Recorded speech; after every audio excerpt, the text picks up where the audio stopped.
सोचिए, middle east आज ये सिर्फ एक जगह नहीं, ये बन चुका है एक ऐसा अखाड़ा जहां दुनिया की सबसे मॉडर्न जंग लड़ी जा रही है।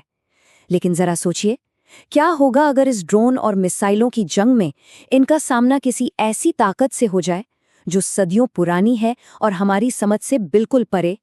ये है दुनिया का सबसे जरूरी समुद्री रास्ता, स्ट्रेट ऑफ होर्मुज। और आज जानते हैं क्या हो रहा है यहाँ? अमेरिका, इजराइल और ईरान के बीच जो जंग छिड़ी है ना, उसने इसे एक दहकते हुए वॉर जोन में बदल कर रख दिया है। ईरान ने तो देखिए साफ साफ कह दिया है कि स्ट्रेट ऑफ होर्मुज से जो भी कमर्शियल जहाज गुजरेगा उसे बख्शा नहीं जाएगा। और ये कोई खोखली धमकी नहीं है, बिल्कुल नहीं। जो सेलर्स यहाँ से गुजरते हैं ना, उनके लिए ये हर पल का जीता जागता खतरा है। पर इस आग, धुएं और बारूद के बीच समंदर की गहराइयों में कुछ ऐसा हो रहा है जिसे न तो कोई सैटेलाइट देख सकता है और न ही कोई साइंस समझा सकता है। और सुनिए, ये कोई सैकड़ों साल पुरानी कहानी नहीं है। इसकी शुरुआत तो बस एक हफ्ता पहले ही हुई है। तो चलिए, कहानी की शुरुआत करते हैं एक दुखद घटना से। एक ऐसी घटना जो इस पूरे के पूरे रहस्य की असली जड़ है।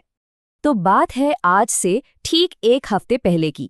ईरान ने स्ट्रेट ऑफ हॉर्मुज को पूरी तरह से ब्लॉक कर दिया था। उसी वक्त एक कमर्शियल जहाज जिसका नाम था सफीन प्रेस्टीज, वो इस तंग और खतरनाक रास्ते से बिल्कुल चुपचाप निकलने की कोशिश कर रहा था। और तभी आसमान से एक ईरानी ड्रोन ने एकदम सटीक हमला किया। और निशाना क्या था पता है? कोई और नहीं बल्कि जहाज का दिल, उसका इंजन रूम। बस एक धमाका और वो इंजन रूम एक प्रेशर कुकर बन गया। टेम्परेचर सोचिए जरा, 300 डिग्री सेल्सियस, इतना गर्म कि लोहा पिघल जाए। हवा की जगह थी तो सिर्फ खौलती हुई जानलेवा भाप। सच कहूं तो उस नर्क से किसी का भी बच निकलना नामुमकिन था। और उसी जानलेवा भाप के बीच फंसा हुआ था एक 26 साल का मरीन इंजीनियर, कबीर। इससे पहले कि कोई रेस्क्यू टीम वहां पहुंच पाती, कबीर अपनी आखिरी सांस ले चुका था। जहाज तो बच गया, लेकिन कबीर वो हमेशा के लिए उस काले समंदर की गहराइयों में समा गया। पर एक पुरानी कहावत है ना कि जिनकी जान बेवक्त और बिना किसी गुनाह के जाती है, उनकी रूह कभी समंदर को छोड़कर नहीं जाती। और बस यहीं से हमारी कहानी एक ऐसा मोड़ लेती है जो बिल्कुल ही अलौकिक है। चलिए, अब कहानी में थोड़ा आगे चलते हैं। सिर्फ 2 दिन पहले की रात, एक और जहाज उसी खतरनाक रास्ते पर, लेकिन इस बार उसका सामना सिर्फ दुश्मन से नहीं होने वाला था। तो कबीर की मौत के कुछ दिन बाद की बात है। घनी काली रात, एक दूसरा जहाज, एक बहुत बड़ा oil tanker straight of Hormuz के सबसे तंग और खतरनाक मोड़ पर पहुंचता है। सेलर्स इसे अपनी भाषा में वी पॉइंट कहते हैं। पता है क्यों? क्योंकि ये वो जगह है जहां जहाज को धीमा होना ही पड़ता है और बस यहीं वो हमलों के लिए सबसे आसान टारगेट बन जाता है। और ठीक उसी वक्त रडार पर 5 तेज रफ्तार ईरानी अटैक बोट्स दिखाई देती हैं, बिल्कुल भूखे भेड़ियों की तरह टैंकर की तरफ बढ़ती हुई। अब ब्रिज पर जो कैप्टन था, उसे तो अपनी आंखों के सामने मौत नाचती दिख रही थी। पर तभी कुछ ऐसा हुआ जो फिजिक्स के सारे नियम तोड़ रहा था।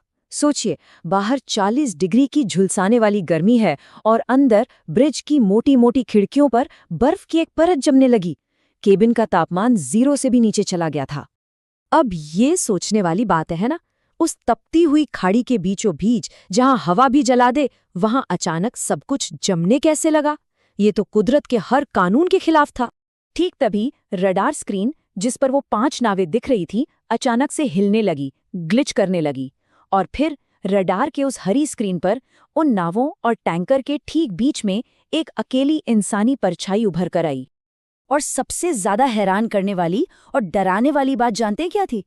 वो परछाई किसी नाव पर नहीं थी, वो सीधे समंदर के पानी पर खड़ी थी। और इसके बाद जो हुआ, उसने मॉडर्न नेवल वॉरफेयर की पूरी किताब ही बदल दी। ये एक ऐसा बचाव था जिसके बारे में किसी मिलिट्री की किताब में लिखा ही नहीं है। अचानक समंदर के ऊपर एक घना बर्फीला कोहरा छा गया और उस कोहरे के बीच से एक चेहरा उभरा। वो कबीर का चेहरा था। उसका शरीर समुद्री झाग की तरह सफेद था और उसकी पारदर्शी छाती के अंदर से अब भी खौलती हुई भाप निकल रही थी। कबीर ने सिर्फ अपना एक हाथ उठाया, बस इतना ही, और पलक झपकते ही उन 5 ईरानी नावों के इंजन एक झटके में किसी अनजानी ताकत से जाम हो गए। नावों के जो रडर थे उन पर काली बर्फ जम गई और उनके हथियार, वो तो बस जमे हुए लोहे के बेकार टुकड़े बनकर रह गए। एक भी गोली नहीं चली, एक भी नहीं। वो 5 नावें समुंदर के बीचों बीच बेजान लोहे के ताबूत की तरह खड़ी रह गईं, और टैंकर वो बिल्कुल सुरक्षित वहां से निकल गया, एक खरोच तक नहीं आई। बस जब वो आगे बढ़ रहा था ना, तो उसके रेडियो पर एक अजीब सी आवाज गूंजी, जैसे कोई इंजन रूम में किसी पाइप पर हथौड़ा मार रहा हो। टैप टैप टैप, और फिर सब कुछ शांत, एकदम गहरी सर्द खामोशी। उस एक रात की घटना ने स्ट्रेट ऑफ हॉर्मुज में एक नई कहानी को जन्म दे दिया है। एक ऐसी कहानी जो अब वहां के सेलर्स के बीच आग की तरह फैल रही है। आज की तारीख में उस खतरनाक रास्ते से गुजरने वाले जहाज़ों पर एक अनकही वार्निंग दी जाती है कि अगर जहाज़ के इंजन रूम की हवा अचानक ठंडी पड़ जाए तो घबराना नहीं, बस ये समझ लेना कि कबीर ड्यूटी पर है।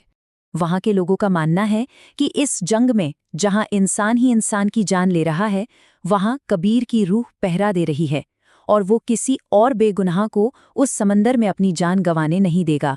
तो आखिर में सवाल यही उठता है कि जब इंसान और मशीनें मिलकर तबाही मचाते हैं, तो फिर बेगुनाहों की हिफाजत के लिए कौन खड़ा होता है? शायद इसका जवाब किसी नेवी की किताब में नहीं, बल्कि समंदर की उन गहराइयों में छिपा है, जहां कुछ रूहें अपनी ड्यूटी कभी नहीं छोड़तीं।